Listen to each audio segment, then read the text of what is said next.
les 4 nobles vérités sont le fondement de l'enseignement du Bouddha. Ces 4 perceptions, en apparence simples, sont en réalité si profondes que l'on peut passer toute une vie à en comprendre seulement une. Le mot pali pour vérité, saka, signifie également réalité ou ce qui est réel. Ainsi, les 4 nobles vérités ne sont pas des affirmations philosophiques à croire ou à accepter. Le Bouddha les a plutôt enseignées comme des vérités scientifiques, comme la gravité, l'évolution ou les lois de la thermodynamique. Les 4 nobles vérités représentent des aspects objectifs et fondamentaux de la réalité que le Bouddha a réalisée lorsqu'il s'est éveillé. Ne pas connaître ces vérités, a-t-il dit, c'est avancer dans la vie comme dans un sommeil, répétant toujours les mêmes erreurs, sans savoir qu'elles vous apportent la souffrance. Mais ce n'est pas une coïncidence si ces 4 vérités sont appelées nobles. Les entendre est déjà le premier pas sur un chemin qui vous conduira un jour à devenir vous-même un être éveillé, un Bouddha. Alors, explorons les 4 nobles vérités du Bouddha et voyons comment ces enseignements anciens peuvent enrichir nos propres vies en tant qu'êtres sensibles luttant avec le mystère de la vie. La première noble vérité est que la vie est pleine de dukkha. Maintenant, qu'est-ce que le dukkha? La plupart des gens traduisent ce mot pali par souffrance, mais c'est seulement partiellement correct, et cela peut être trompeur. Souffrance est un mot anglais très fort que nous utilisons rarement. Nous disons que nous avons passé une journée stressante au travail, ou que nous sommes en colère d'avoir perdu nos écouteurs, ou que nous regrettons de ne pas avoir parlé à notre béguin au lycée. La vie est pleine de telles expériences désagréables, mais les appeler souffrance est un peu exagéré. Le Bouddha a voulu dire de telles choses avec dukkha, mais il a également voulu dire tellement plus. Par exemple, perdre ses clés est dukkha, mais perdre un être cher est dukkha. Regretter son choix pour le déjeuner est dukkha, mais regretter 30 ans de mauvais mariage est également dukkha. Se cogner l'orteil est dukkha, et avoir un traumatisme à vie aussi est dukkha. Le point est que le dukkha peut être traduit par souffrance, mais aussi par insatisfaction, inconfort, stress ou désagrément. Toutes ces choses sont dukkha, mais le dukkha n'est aucune d'elles. Dukkha est un mot bien plus profond que toute traduction anglaise ne peut le suggérer. C'est un mot utilisé dans le bouddhisme pour désigner une réalité profonde de la vie, à savoir que nous n'obtenons jamais vraiment ce que nous voulons. Et même si nous obtenons ce que nous voulons, nous finissons toujours par le perdre un jour. C'est la première noble vérité du bouddhisme. Mais ce ne sont pas seulement les choses désagréables qui sont dukkha. Le Bouddha dit à ses disciples que même le plaisir matériel et spirituel est dukkha. Le plaisir que vous ressentez pendant un orgasme est dukkha. Le bonheur de voir naître votre enfant est dukkha. Même le plaisir d'apprendre les enseignements du Bouddha est dukkha. Pourquoi? Parce que rien de tout cela ne dure jamais. Pensez-y. Quel que soit le bonheur et le plaisir que vous atteignez dans la vie, que ce soit matériel ou spirituel, cela finira un jour par disparaître. Et quand cela disparaîtra, cela vous laissera avec la douleur d'être séparé de lui. Ainsi, tout le bonheur et le plaisir que vous trouverez dans ce monde contiennent en eux la graine du dukkha. Et vous ferez l'expérience de ce dukkha, si ce n'est pas maintenant, alors plus tard. Ce n'est pas une opinion, mais une réalité de la vie. Vous voyez, la première noble vérité du bouddhisme est bien plus profonde et sombre que ce que la plupart des gens réalisent. Elle dit non seulement qu'il y a de l'insatisfaction dans la vie, elle dit que même ce que nous croyons être le bonheur n'est qu'une forme différée d'insatisfaction. Le plaisir n'est que le masque de la douleur. La réalisation n'est que le masque de la déception. Le bonheur n'est que le masque du dukkha. Je dirais aussi qu'il y a une certaine vertu à se concentrer sur le côté sombre de la vie. Après tout, le dukkha est le problème universel auquel sont confrontés tous les êtres sensibles, en tout temps et en tout lieu. Dans son excellent livre « Ceux que le Bouddha a enseignés », Walpolatero écrit « Un médecin peut exagérer gravement une maladie et abandonner tout espoir. Un autre peut déclarer ignoramment qu'il n'y a pas de maladie et qu'aucun traitement n'est nécessaire, trompant ainsi le patient avec une fausse consolation. Vous pouvez appeler le premier pessimiste et le second optimiste. Les deux sont également dangereux. Mais un troisième médecin diagnostique correctement les symptômes, comprend la cause et la nature de la maladie, voit clairement qu'elle peut être guérie et administre courageusement un traitement, sauvant ainsi son patient. Le Bouddha est comme le dernier médecin. Mais que fit le Bouddha après avoir découvert que l'existence est pleine de dukkha? Sûrement, un esprit moindre se serait effondré ici dans le nihilisme. Après tout, si partout où vous vous tournez, il n'y a que du dukkha et encore du dukkha, à quoi bon quoi que ce soit? Un nihiliste occidental recommanderait ici de se suicider. Mais même cela n'est pas une issue pour le Bouddha. Le Bouddha était, après tout, certain de la réalité de la renaissance et de la loi du karma. Se donner la mort, comme acte de violence, ne ferait qu'aggraver votre situation dans une vie ultérieure où le dukkha est encore plus intense. Donc, pris dans ce labyrinthe sans fin du dukkha, que pouvait faire le Bouddha pour améliorer sa situation? Eh bien, il a fait ce qu'il nous conseille à tous de faire. Il a dirigé son esprit entraîné uniquement vers le dukkha. Il a regardé et regardé, et il a regardé en profondeur. Et là, en plein milieu du dukkha, il a découvert la deuxième noble vérité, la soif. La deuxième noble vérité est que la cause et l'origine du dukkha est la soif. Vous voyez, le mot sanskrit pour soif est trasna. Et ce n'est pas une coïncidence si les deux mots se ressemblent tant. Soif dérive en fait de trasna et les deux signifient la même chose. Alors, que voulait dire le Bouddha par soif et pourquoi l'a-t-il vu comme la cause du dukkha? Eh bien, pensez à toutes les mauvaises expériences que vous avez jamais eues, peu importe leur ampleur. Une rupture, un accident de voiture, un examen raté, un enterrement. Peu importe à quel point ils sont différents, ils ont tous une chose en commun. C'est, dans chaque séance, vous vouliez que votre expérience soit différente de ce qu'elle était réellement. C'est la soif, le désir fondamental pour la réalité d'être différente de ce qu'elle estimait. Maintenant, prêtez attention. Ce n'est pas la soif des mauvaises choses, mais la soif elle-même qui crée le dukkha.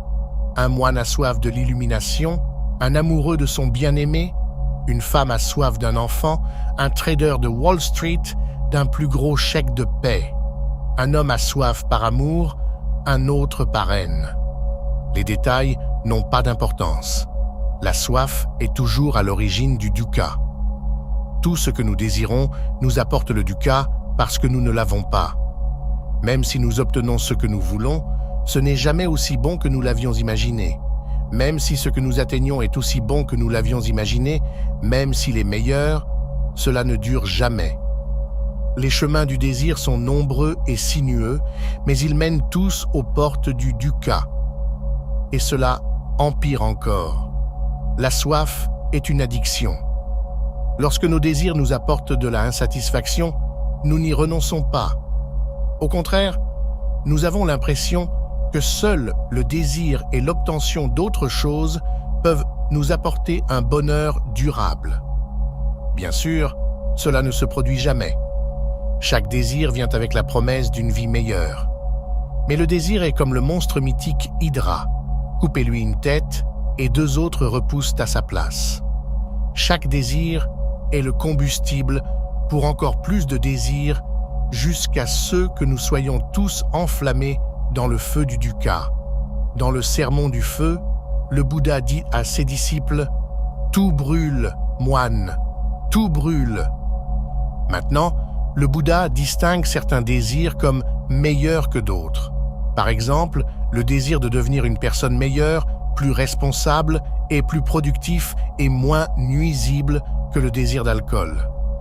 Mais au fur et à mesure que l'on avance sur le chemin de l'éveil, il faut apprendre à se détacher même de ses ambitions spirituelles. La chose étonnante est que le Bouddha a conçu son enseignement de telle manière qu'on doit tout apprendre à travers une pratique difficile et longue. Et ensuite, on doit s'en détacher entièrement. Le Bouddha exprime cela dans sa célèbre métaphore du radeau. Il décrit son enseignement comme un radeau que vous utilisez pour traverser une rivière dangereuse. Mais que devez-vous faire une fois que vous avez atteint en toute sécurité l'autre rive? Emmenez-vous le radeau avec vous et le portez-vous partout? Bien sûr que non. Cela ne ferait que vous compliquer davantage la tâche pour aller plus loin. Il en va de même avec le Dhamma, l'enseignement du Bouddha éveillé. Au début, vous devez déployer de grands efforts pour l'apprendre et il vous épargnera beaucoup de souffrances. Mais une fois que vous êtes suffisamment avancé, il ne fera que freiner votre progression de rester attaché aux enseignements, aux concepts et aux pratiques, même ceux enseignés par le Bouddha. Une critique fréquente de la doctrine bouddhiste est la suivante. Si le désir est si mauvais pour vous, pourquoi les bouddhistes vous disent-ils que le nirvana est si désirable? Cette question pourrait sembler indiquer une erreur dans l'enseignement du Bouddha, mais c'est la question elle-même qui est erroneusement posée. C'est comme demander « quand un feu s'éteint, où va-t-il » C'est une question invalide. Elle utilise des mots de manière absurde qui semblent avoir du sens si l'on ne connaît pas leur véritable signification. Si l'on sait ce que signifie s'éteindre pour un feu, on ne demanderait pas où est allé le feu. De même, si l'on a une idée de ce qu'est le nirvana, on ne dirait pas que c'est un objet de désir. Mais qu'est-ce que le nirvana? Et s'il est le point culminant de la pratique bouddhiste, comment ne peut-il pas être un objet de désir? Pour répondre à cela, nous devons examiner la troisième noble vérité que le Bouddha a découverte. Si la première noble vérité nous donne le symptôme, le dukkha, la deuxième noble vérité nous donne la maladie dont tous les hommes souffrent, la soif. Les deux autres vérités nous diront ensuite la possibilité de nous guérir et ce qu'est le remède. En effet, la troisième noble vérité est l'une des revendications les plus extraordinaires et les plus affirmatives de la vie jamais formulée. C'est l'affirmation qu'il est possible pour un être humain de mettre fin complètement et pour toujours au dukkha. La troisième noble vérité vient de l'expérience directe du Bouddha après son éveil sous l'arbre de la Bodhi. Là, il découvrit une réalité exempte de toute soif et de tout dukkha. Ce n'était pas un concept ou une idée abstraite. C'était, en fait, quelque chose d'encore plus réel que ce que nous avons l'habitude d'appeler réel dans notre vie quotidienne. Le Bouddha découvrit une réalité parfaite qui est toujours et partout présente si nous avons les yeux pour la voir. Il l'appela nirvana. Le nirvana n'est pas seulement difficile mais impossible à expliquer en mots. Nous avons créé des mots pour parler du monde illusoire que nous expérimentons avec nos sens. Mais le nirvana est ce qui est en dessous de toutes les apparences. Les mots ne peuvent que tourner autour, mais jamais entrer et survivre, comme des papillons de nuit autour d'une flamme. Cela rend certaines personnes mal à l'aise. Le sens littéral du mot sanskrit nirvana est « s'éteindre ». Par exemple, lorsqu'un feu s'éteint, il nirvana. Le nirvana n'est pas un état ou une chose, mais une transition. Ainsi, lorsque les gens disent que le Bouddha a atteint le nirvana, cela est trompeur. Il est plus approprié de dire que le Bouddha s'est éteint. Mais qu'est-ce qui s'éteint exactement pendant le nirvana? Eh bien, il y a une très longue réponse que nous laisserons pour une vidéo séparée uniquement sur le nirvana. La réponse courte est que le nirvana est l'extinction de la soif.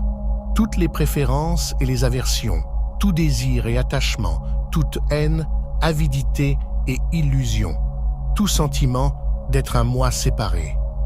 Ces flammes qui transforment nos vies en un enfer vivant s'éteignent toutes pendant le nirvana. Vous voyez donc, il est absurde de dire que le nirvana est quelque chose que vous désirez. Le nirvana, par définition, est la fin de tout désir. Donc, si vous désirez le nirvana, vous désirez une fausse idée dans votre imagination de ce à quoi ressemble le nirvana. c'est aussi quelque chose que vous devez abandonner pour que le dukkha prenne fin. En fait, même le désir d'être libéré du dukkha doit prendre fin si vous souhaitez que le dukkha prenne fin. Je sais, plus nous avançons dans ce domaine, plus les mots deviennent inadéquats. Cela donne peut-être l'impression que le nirvana est un état surnaturel, extraordinaire, auquel seuls les maîtres de méditation peuvent accéder. Il est incorrect de penser que le nirvana est le résultat naturel de l'extinction du désir. Le nirvana n'est pas le résultat de quoi que ce soit. S'il serait un résultat, alors il serait un effet produit par une cause. Le nirvana n'est ni cause ni effet. Vous pouvez voir une lumière, mais la lumière n'est pas le résultat de votre vue. Le nirvana est une noble vérité. C'est un élément fondamental de notre réalité. Quand nous vivons dans l'ignorance, le nirvana nous semble étrange et exotique.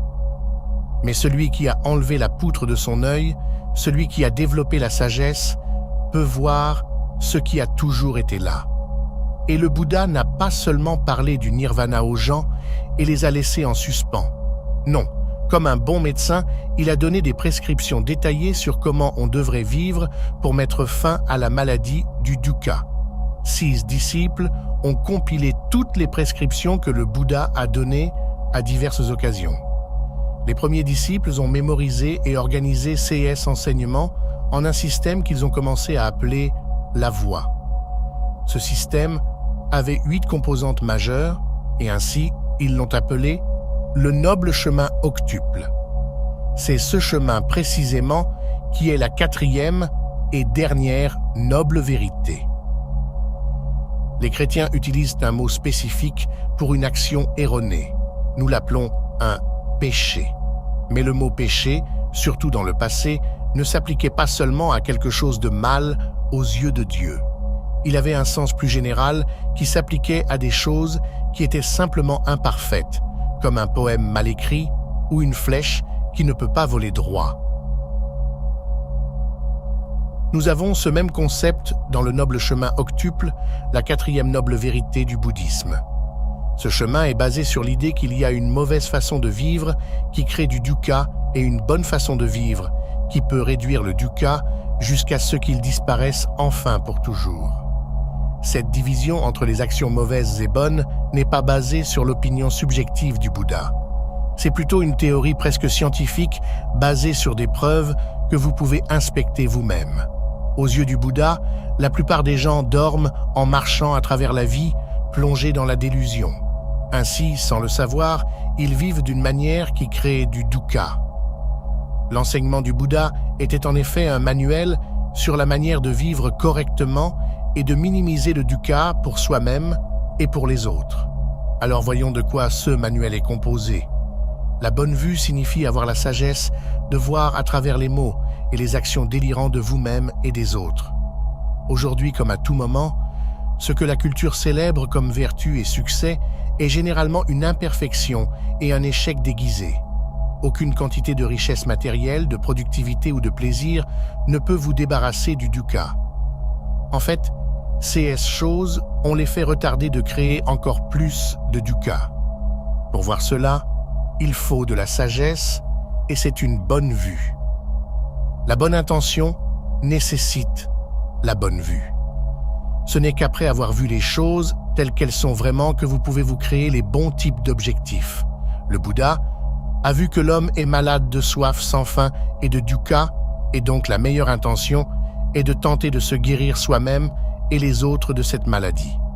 Une fois que vous voyez les choses telles qu'elles sont et que vous avez les bonnes intentions, la manière dont vous parlez, agissez et vivez est calibrée pour vous sortir du labyrinthe de la soif et du dukkha.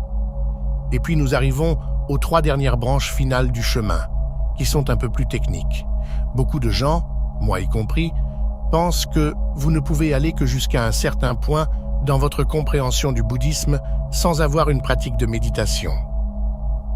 Cela ne signifie pas que la méditation seule mène au nirvana, mais c'est un élément vital de la transformation de la perception de la réalité.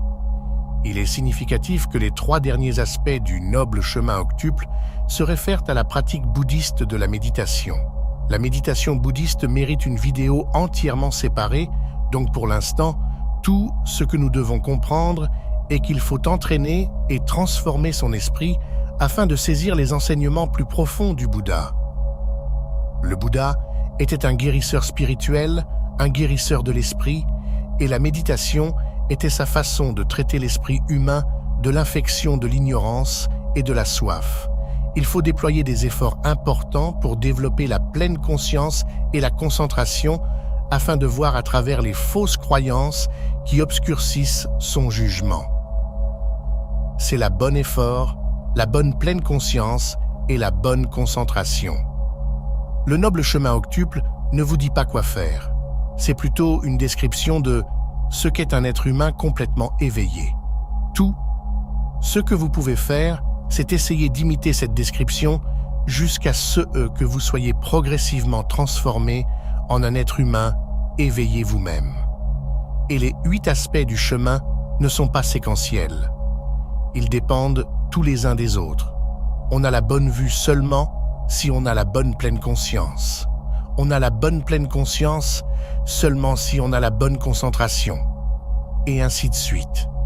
Comme l'écrit Walpola Tero, le chemin est une manière de vivre à suivre, à pratiquer et à développer par chaque individu. Il n'a rien à voir avec la croyance, la prière, le culte ou la cérémonie.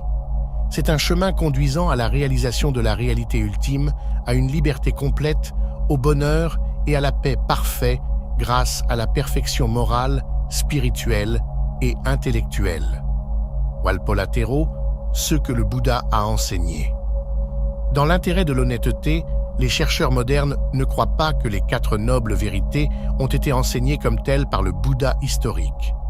Elles sont probablement une formule ultérieure créée par les disciples du Bouddha qui cherchaient un résumé mémorable de ses enseignements. Que cela soit vrai ou non, ne nous rapprochera pas davantage de la liberté du dukkha. Mais prendre ces vérités à cœur dans notre vie quotidienne, cela pourrait bien nous être bénéfique.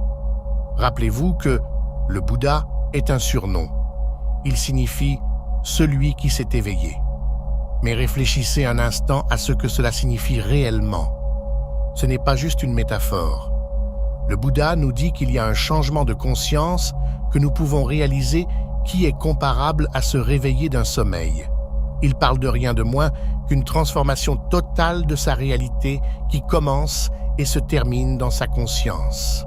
Et cette transformation est vers la vérité, vers, pour ainsi dire, la vraie réalité. C'est la fin du sommeil, la fin des fausses histoires, opinions et croyances que nous avons tous en nous. Le plus important, c'est la fin du dukkha. Le Bouddha, quand il a finalement perfectionné son esprit, a vu que l'existence humaine est un cauchemar. Mais alors il s'est réveillé. Ses enseignements depuis ce jour-là, ces 4 nobles vérités, sont comme des mots qu'il nous murmure à l'oreille.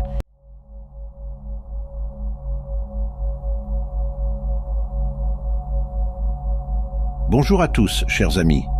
Cette vidéo est assez longue car je prends le temps d'expliquer les nuances dans la deuxième partie de la vidéo. Mais je vous présente l'essentiel des différences dans les premières minutes. Je vous remercie pour votre soutien. Voir la communauté grandir est une joie immense. J'espère pouvoir vous aider dans votre quête de l'harmonie. Le bouddhisme et le taoïsme sont 2 religions qui sont principalement suivies en Asie et portent souvent à confusion en raison de leurs origines. En effet, on tend souvent à prendre l'un pour l'autre et ce n'est pas toujours très clair. Revenons donc aux origines. L'une des principales différences entre eux est que le taoïsme est originaire de Chine, tandis que le bouddhisme est originaire de l'Inde. On pense que le taoïsme est né à la fin du IVe siècle avant Jésus-Christ, tandis que le bouddhisme est né entre le VIe et le IVe siècle avant notre ère. Comme vous pouvez le voir, les 2 religions sont encore plus anciennes que le christianisme. Bouddha est le fondateur du bouddhisme tandis que le fondateur du taoïsme est Lao Tseu. Le bouddhiste tibétain Surya Das a écrit « La paix sublime du Tao est quelque chose que nous pouvons tous expérimenter, être en accord avec la réalité des choses, ce que les bouddhistes tibétains appellent l'état naturel. » Plutôt que d'essayer de construire des gratte-ciel pour atteindre le ciel et les ponts, pour traverser la rivière en furie du samsara, pour atteindre l'autre soi-disant rivage du nirvana, nous pourrions nous rendre compte que tout nous traverse en ce moment, et tout est parfait tel quel. Cette profonde connaissance intérieure a beaucoup à voir avec la confiance et la possibilité d'être. Il y a la paix nirvanique dans les choses telles qu'elles sont. Le bouddhisme et le taoïsme partagent la voie de l'éveil, mais leurs chemins divergent profondément. La liste de leurs similitudes serait considérablement plus courte que celle de leurs distinctions. Leurs objectifs diffèrent, de même que leur conception de l'homme et du sacré. Ni le bouddhisme ni le taoïsme ne sont des entités unifiées. Diverses écoles coexistent et évoluent de manière distincte en fonction du temps et de la localisation. Bien que le Japon ait tenté un syncrétisme entre les deux, il est remarquable que chacun des deux soit préféré à certains moments de la vie. Les célébrations joyeuses penchent plutôt du côté du taoïsme, tandis que les événements tragiques conduisent davantage vers le bouddhisme. Dans le taoïsme, de nombreuses branches se sont développées, englobant des domaines tels que la médecine chinoise, les pratiques magiques, les exercices corporels et la calligraphie. Comme de nombreux courants de pensée en Extrême-Orient, le taoïsme regroupe un ensemble de pratiques variées, parfois contradictoires. Cette forme de pensée implique l'apprentissage de la voie du chemin, qui est la vie, en s'imprégnant d'une réalité fondamentale destinée à échapper à jamais à notre esprit. Pour faciliter la poursuite de cette voie, divers exercices et arts peuvent être pratiqués, tels que la respiration, les arts martiaux ou même l'aménagement d'espaces tels que les jardins. Cette approche du taoïsme remet constamment en question les conventions établies, offrant ainsi les moyens de rejeter toute autorité qui ne serait pas alignée avec la voie. Cette remise en question perpétuelle peut être révolutionnaire, car elle donne la possibilité de remettre en cause les structures de pouvoir qui ne suivent pas cette voie. Cette perspective peut fasciner ceux qui aiment réfléchir, tels que les scientifiques, car il semble que la réalité est destinée à échapper à tout jamais. Cette acceptation de l'ignorance comme une forme de véritable savoir trouve un écho chez les Na'vi du film Avatar, qui partagent des similitudes avec les principes du taoïsme. Le classique Tao de Ching révèle comment l'action et la contemplation sont des voies pour expérimenter l'harmonie, la paix et l'unité au sein de la diversité. Cela illustre à la fois les moyens habiles du bodhisattva à être là, à y arriver, à chaque étape du processus, et le secret sublime qui est le caractère inséparable de l'unité et de la non-forme.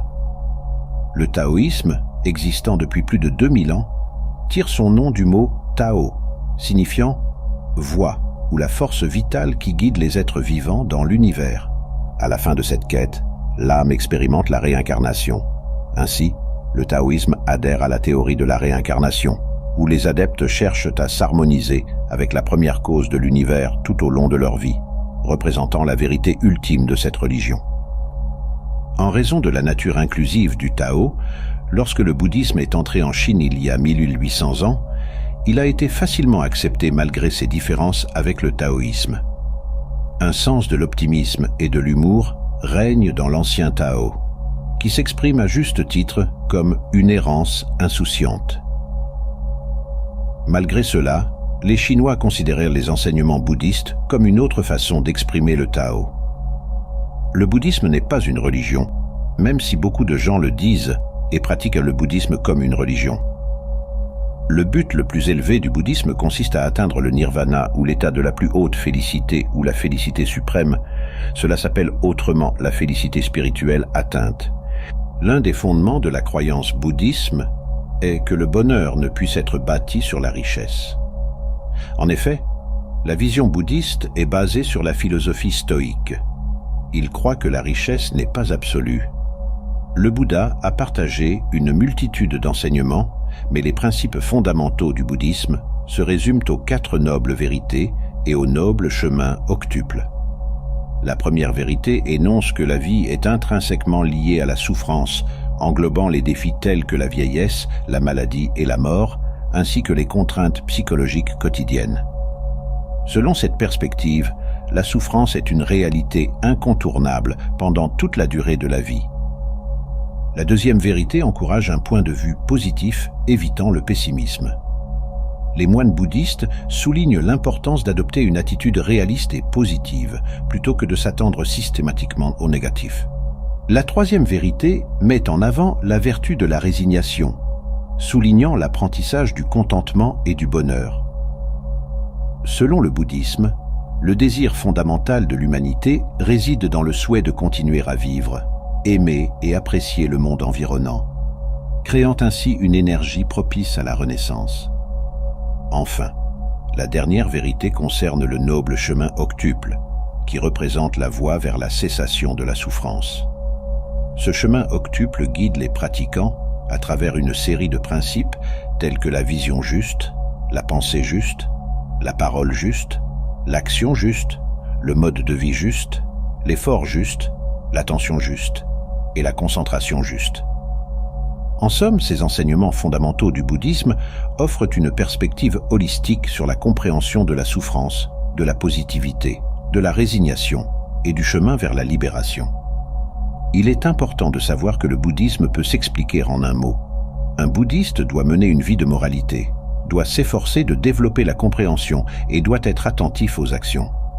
L'illumination est le but le plus élevé de l'humanité, et elle apporte un grand bonheur à la personne.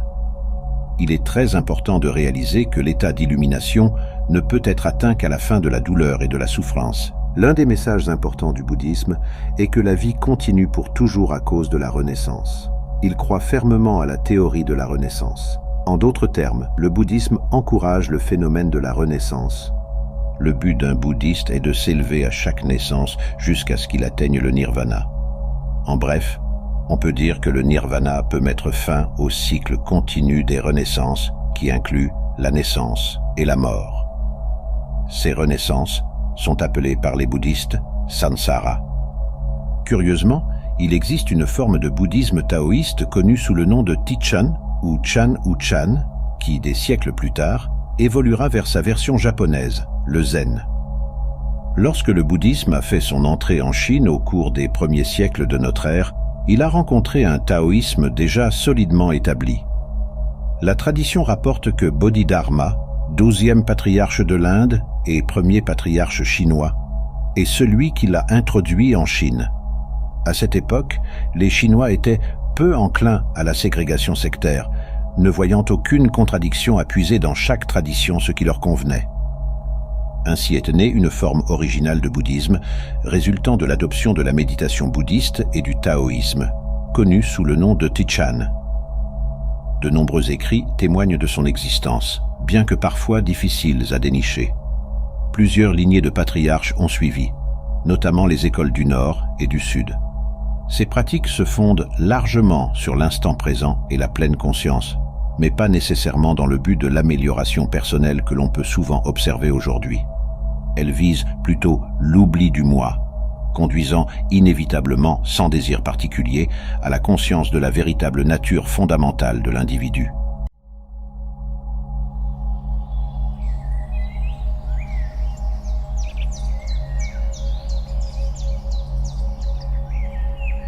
Chers amis, cette vidéo est la première d'une série de 2 vidéos sur la conférence donnée par Alan Watts sur la spiritualité. Bonne écoute et merci pour votre soutien. Eh bien, maintenant, nous devons aborder le bouddhisme. Et pour introduire le bouddhisme, il est nécessaire de se rappeler tout le contexte de la vision du monde de l'Inde. En d'autres termes, ce que nous allons étudier, tout d'abord, pour comprendre le bouddhisme, c'est la cosmologie indienne, tout comme vous devriez étudier la cosmologie de la vision ptolémaïque du monde pour comprendre Dante et pour comprendre beaucoup de choses sur le christianisme médiéval. Donc, la cosmologie des hindous, leur vision de l'univers, est entrée directement dans la vie japonaise à travers le bouddhisme. Mais elle précède le bouddhisme. Le bouddhisme l'a simplement adopté comme une chose allant de soi, tout comme aujourd'hui, si vous inventiez une nouvelle religion, vous adopteriez probablement la cosmologie de l'astronomie moderne. Eh bien, comment le hindou voit-il le monde? Vous savez, Il y a vraiment 3 grandes visions du monde que les êtres humains ont eues. Et elles vont ainsi. Il y a la vision occidentale du monde qui considère le monde comme une construction, un artefact, par analogie avec la céramique et la charpenterie. Ensuite, il y a la vision hindoue du monde qui est dramatique. Elle le considère comme un jeu. Et puis la vision chinoise, qui est organique et qui considère le monde comme un organisme, un corps. Mais la vision hindoue le voit comme un drame. Et c'est simplement ceci. Il y a ce qui est et a toujours été et sera toujours, ce qui s'appelle le soi. Cela, en sanskrit, est Atman.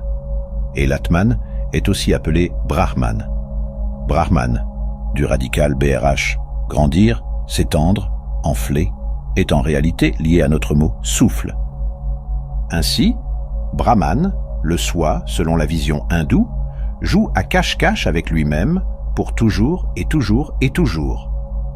Jusqu'où, jusqu'à quel point peut-on se perdre? Alors ici, chacun de nous, selon les hindous, est le principe divin, intentionnellement perdu pour s'amuser. Et parfois, cela peut devenir terrible. Mais ne sera-ce pas agréable quand vous vous réveillerez? C'est un peu l'idée de base. Et j'ai trouvé que c'est une idée que tout enfant peut comprendre.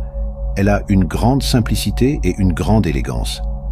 Maintenant, dans le cadre de cette cosmologie, nous devons comprendre une autre caractéristique de cette conception de l'univers. Non seulement vous vous souvenez maintenant des kalpas, les périodes de temps, des yugas, les qualités du temps à travers lesquelles passe l'univers, mais il y a la chose finale.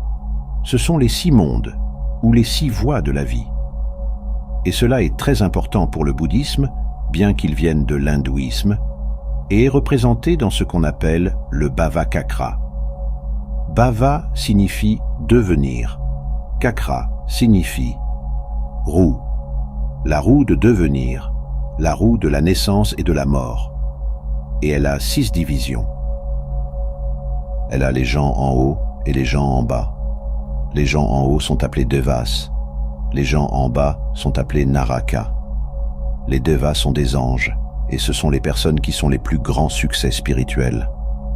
Les Narakas sont tourmentés au purgatoire, et ce sont les plus grands échecs spirituels. Ils sont les pôles, les gens les plus heureux et les plus tristes. Ensuite, entre eux, vient le monde des Prétas, à côté des Narakas, à côté du purgatoire. Les Prétas sont les esprits frustrés, qui ont de toutes petites bouches et d'énormes ventres, d'énormes appétits, mais des moyens très très limités de les satisfaire. Ensuite, ils viennent entre les Narakas et les Devas en haut. En montant depuis les Prétas, viennent les êtres humains, et ils sont censés occuper une position médiane dans les 6 mondes. Ensuite, vous remontez depuis les êtres humains vers les Devas, et puis vous commencez à redescendre à nouveau. Le monde suivant est appelé l'Asura. Et ceux-ci sont les esprits courroucés, les personnifications de la tempête et de toute la colère et la violence de la nature. Ensuite, en dessous, viennent les animaux, entre les Asuras et les purgatoires à nouveau. Maintenant, tout cela ne doit pas être pris littéralement. Ce sont différentes modalités de l'esprit humain. Nous sommes dans le monde des Narakas, lorsque nous sommes frustrés et tourmentés. Lorsque nous sommes simplement chroniquement frustrés, nous sommes dans le monde des Prétas. Lorsque nous sommes dans un état d'équanimité, d'indifférence, nous sommes dans le monde des humains. Lorsque nous sommes délirants de bonheur, nous sommes dans le monde des Devas. Lorsque nous sommes furieux, nous sommes dans le monde des Asuras. Et lorsque nous sommes stupides, nous sommes dans le monde animal. Donc ce sont toutes des modalités. Et on pourrait dire, maintenant, c'est terriblement important de comprendre le bouddhisme, parce que plus vous vous améliorez, plus vous montez vers le monde des Devas. Plus vous vous dégradez, plus vous descendez vers le monde des Narakas. Mais tout ce qui monte doit redescendre. Donc, vous ne pouvez pas vous améliorer indéfiniment. Si vous vous améliorez au-delà d'une certaine limite, vous commencez simplement à vous détériorer. Comme lorsque vous affûtez un couteau trop, il commence à s'user. Donc, l'éveil, ou la libération, l'illumination, n'est en aucun endroit sur la roue, à moins que ce ne soit au centre. En montant, en devenant meilleur, vous vous attachez à la roue avec des chaînes en or. En régressant et en devenant pire, vous vous attachez à la roue avec des chaînes en fer. Mais le Bouddha est celui qui se débarrasse complètement des chaînes. Et donc cela explique pourquoi le bouddhisme, contrairement au judaïsme et contrairement au christianisme, ne se préoccupe pas très frénétiquement d'être bon. Il se préoccupe d'être sage. Il se préoccupe d'être compatissant, ce qui est un peu différent d'être bon, d'avoir une énorme sympathie, une compréhension et un respect pour tous les gens ignorants qui ne savent pas qu'ils sont ceux-là, mais qui jouent à le jeu très loin d'être vous et moi. Et donc c'est pourquoi chaque hindou salue son frère, non pas en se serrant la main, mais en joignant ses mains et en s'inclinant. C'est pourquoi les Japonais s'inclinent les uns aux autres, fondamentalement. C'est pourquoi les rituels bouddhistes sont pleins du geste de l'inclinaison. Parce que vous honorez le soi jouant les rôles de toutes les personnes autour de vous. Maintenant, c'est une vision de base hindoue du monde. C'est la cosmologie qui accompagne le bouddhisme. Selon les goûts, le tempérament, la tradition, la croyance populaire, et ainsi de suite, il y a cette idée supplémentaire que, lorsque le Seigneur, le Soi, prétend qu'il est chacun de nous, il prétend d'abord qu'il est quelque chose appelé le Jivatman. L'Atman, le Soi, prétend être une âme individuelle appelée Jivatman. Et le Jivatman se réincarne à travers une série entière de corps, vie après vie après vie, et selon ce qu'on appelle le karma. Karma, cela signifie littéralement action. La loi de l'action, par laquelle les actes surviennent dans une série. Et ils sont liés les uns aux autres dans une chaîne indissoluble. Ainsi, le karma de chacun est le parcours de vie qu'il travaillera peut-être à travers d'innombrables vies. Je ne vais pas entrer dans les détails, car de nombreux bouddhistes n'y croient pas. Vous constaterez que les adeptes du zen, par exemple, sont assez divisés à ce sujet. Ils diront « Non, nous ne croyons pas littéralement en la réincarnation. Après vos funérailles, vous savez, vous deviendrez soudainement quelqu'un d'autre vivant ailleurs. » Ils diront que la réincarnation signifie ceci.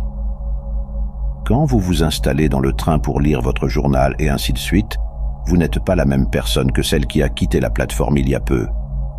Si vous pensez l'être, vous liez vos moments dans une chaîne. Et c'est ce qui vous lie à la roue des naissances et des morts. Mais lorsque vous savez que chaque moment où vous êtes est le seul moment, cela entre dans le zen. Un maître dira à quelqu'un « Levez-vous et traversez la pièce ». Et il revient et dit « Où sont vos empreintes de pas ?» Elles sont parties. Alors, où êtes-vous? Qui êtes-vous?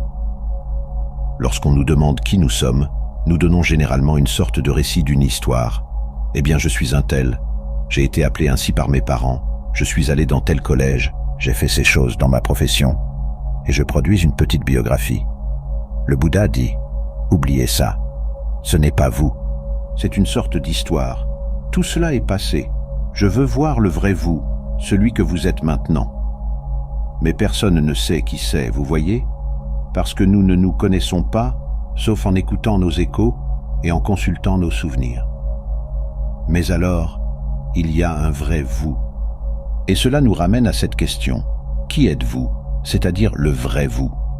Nous verrons comment il joue avec ça dans le zen à travers les koans pour vous faire sortir de votre coquille et découvrir qui vous êtes vraiment. Eh bien, alors qu'en Inde, cette vision du monde est liée à toute une culture impliquant toutes les circonstances de la vie quotidienne. L'hindouisme n'est pas une religion au même sens que, disons, être épiscopalien, ou même catholique romain. L'hindouisme n'est pas une religion, c'est une culture. À cet égard, c'est plus comme le judaïsme que le christianisme, parce qu'une personne est toujours reconnaissable comme juive, même si elle ne va pas à la synagogue. Parce qu'il y a certaines choses culturelles que les juifs qui viennent d'une lignée de parents juifs, des gens qui ont été des juifs pratiquants, continuent de faire, certaines manières de faire, certaines attitudes. Et donc ce sont des juifs culturels plutôt que des juifs religieux.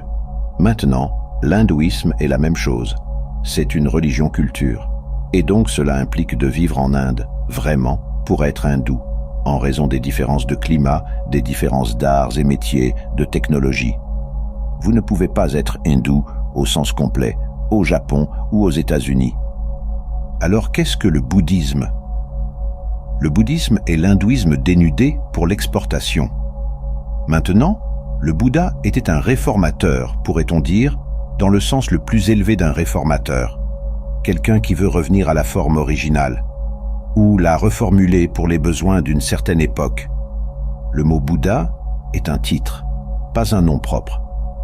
De la même manière que Christ signifie « loin », et ce n'est pas le nom de famille de Jésus. Donc, Bouddha n'est pas le nom de famille de Gautama. Cela signifie « celui qui est éveillé ». Du verbe, en sanskrit, budj, savoir. L'homme qui s'est réveillé, qui a découvert qui il était vraiment. Le point crucial où le bouddhisme diffère de l'hindouisme est le suivant. Il ne dit pas qui vous êtes. Il n'a aucune idée, aucun concept, et j'insiste sur le mot idée et concept, il n'a aucune idée et aucun concept de Dieu. Parce que le bouddhisme ne s'intéresse pas au concept, il s'intéresse à l'expérience directe, et uniquement à l'expérience directe.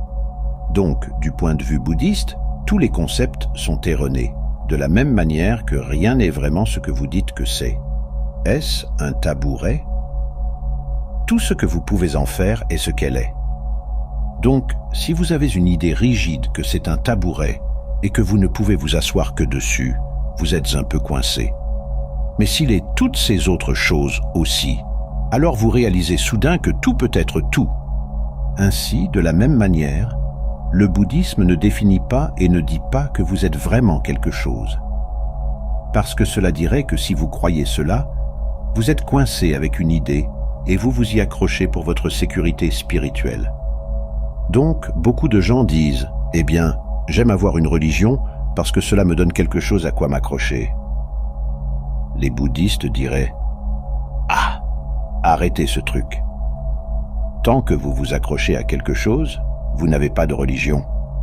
Vous êtes vraiment là seulement lorsque vous abandonnez tout et vous ne dépendez d'aucune idée fixe, d'aucune croyance pour votre santé mentale ou votre bonheur.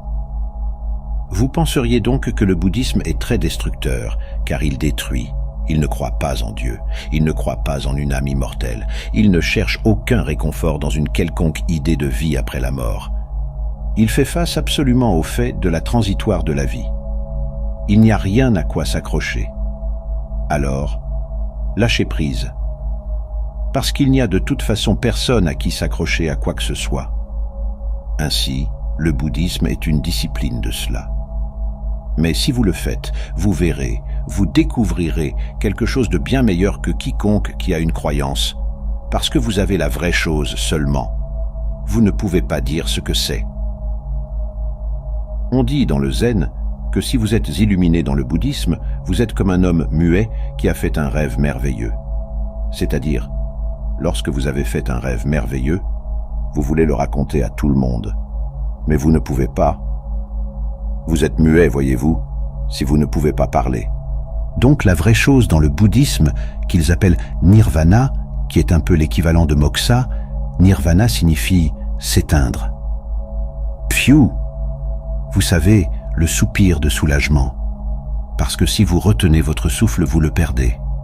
Vous vous retenez vous-même, vous vous retenez à la vie ou à la respiration. C'est l'esprit. Vous vous retenez à Dieu, rocher des âges, fendu pour moi. Laissez-moi m'accrocher à toi. Tout est mort. Devient juste un rocher, juste une idole. Mais lâchez prise, expirez et vous retrouvez votre souffle. C'est nirvana. Ainsi, l'idée bouddhiste est dans la doctrine le plus haut négativisme. Il caractérise la réalité ultime comme shunya, ce qui signifie vide. En japonais, ku, qui est le caractère que vous utilisez pour le ciel ou l'air. Lorsque vous recevez une enveloppe par avion, vous savez, pour écrire à la maison, le deuxième caractère est ku, l'air, qui signifie vide. Ils utilisent cela pour traduire shunyata, vide, la nature fondamentale de la réalité, le ciel. Mais le ciel, vous voyez, n'est pas un vide négatif. Le ciel nous contient tous. Il est plein de tout ce qui se passe. Mais vous ne pouvez pas planter un clou dans le ciel et le fixer. Donc, de la même manière, le bouddhisme dit ceci. Vous n'avez besoin d'aucun gadget pour savoir. Vous n'avez pas besoin d'une religion. Vous n'avez besoin d'aucune statue de Bouddha. Vous n'avez besoin d'aucun temple. Vous n'avez besoin d'aucune bondieuserie bouddhiste, des chapelets et tout ce jazz. Mais lorsque vous en arrivez au point où vous savez que vous n'avez besoin d'aucune de ces choses, que vous n'avez besoin d'aucune religion du tout, alors c'est amusant d'en avoir une. Alors, pour ainsi dire, vous pouvez être autorisé à utiliser des chapelets, sonner des cloches et des castagnettes, et réciter des sutras. Vous voyez? Mais ces choses ne vous aideront pas du tout. Elles ne feront que vous emmêler si vous les utilisez comme méthode pour vous accrocher à quelque chose. Ainsi, chaque enseignant du bouddhisme est un démolisseur. Mais il le fait non pas pour être un malin et montrer à quel point il est intelligent, mais par compassion. Comme lorsqu'un chirurgien coupe une mauvaise croissance ou qu'un dentiste arrache une dent pourrie, de même le gourou ou chirurgien bouddhiste se débarrasse de vos idées folles que vous utilisez pour vous accrocher à la vie et la rendre morte. Maintenant, il existe deux types de bouddhisme. Ils sont appelés Mahayana. Maha est le mot sanskrit pour grand. Yana signifie un véhicule ou un moyen de transport. Et il y a le Ashnayana, qui signifie le petit véhicule. Ashna en sanskrit signifie petit. Seulement, c'est un terme inventé par les mahayanistes pour les autres personnes. Et les autres personnes n'aiment pas ça. Ils préfèrent s'appeler Theravada, ce qui signifie Vada, la voie, Thera, des anciens. Maintenant, vous trouverez le bouddhisme Theravada au Sri Lanka, en Birmanie, en Thaïlande, au Cambodge et généralement en Asie du Sud. Le Mahayana, vous le trouvez. Il a son origine au Népal, dans le nord de l'Inde, et vous le trouvez au Tibet, en Chine, en Mongolie, au Japon, et dans une certaine mesure en Indonésie. Le Mahayana est ce que nous trouvons ici. Toutes les sectes du bouddhisme japonais sont du Mahayana. Maintenant, quelle est la grande différence entre ces deux écoles? Le Theravada est très strict. C'est un chemin pour les moines, essentiellement, plutôt que pour les laïcs. Et c'est, vous voyez, il y a beaucoup de façons de vivre le bouddhisme. Il me faudra un certain temps pour vous montrer cela.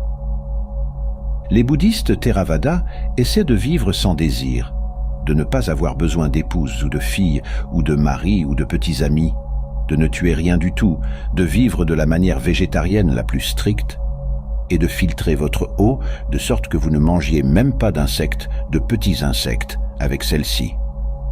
Et à cette manière très stricte, et de méditer tout le temps, et finalement atteindre le nirvana, ce qui impliquera votre disparition totale du monde manifesté.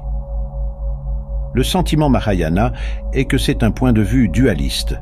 Vous n'avez pas besoin de vous éloigner de ce monde pour expérimenter le nirvana, parce que le nirvana est ce qu'il y a. Il est ici. C'est maintenant. Ainsi, la personne idéale du Mahayana s'appelle un bodhisattva. Cela signifiait à l'origine quelqu'un en chemin pour devenir un Bouddha. Mais dans le Mahayana, cela a un sens différent. Cela signifie quelqu'un qui est devenu un Bouddha, mais qui est retourné dans le monde dans un esprit de compassion pour aider tous les autres êtres à s'éveiller. Eh bien, maintenant, c'est une tâche sans fin. C'est comme remplir un puits de neige. Vous savez, mettre de la neige dans un puits, il ne se remplit jamais. Ainsi, lorsque dans le monastère zen, ils ont dit leur hommage au Bouddha, le Dharma, c'est-à-dire la doctrine ou la méthode du Bouddha, et le Sangha, l'ordre des disciples du Bouddha. Ensuite, ils prennent 5 vœux. Et l'un d'eux est, peu importe le nombre d'êtres sensibles, je jure de tous les libérer. Eh bien, vous voyez, il n'y a pas de fin à cela. Il ne vient jamais un moment où tous les êtres sensibles sont libérés. Mais en réalité, du point de vue de celui qui est un Bouddha, il voit tout le monde comme libéré. En d'autres termes, si je devais être un Bouddha, je ne dirais pas « Maintenant regardez, tout le monde, je suis un Bouddha, et je suis plus expérimenté que vous, et je sais plus que vous, et vous me devez du respect pour cela. » D'un autre côté, je verrai que vous êtes tous exactement là où vous êtes, vous tous des Bouddhas.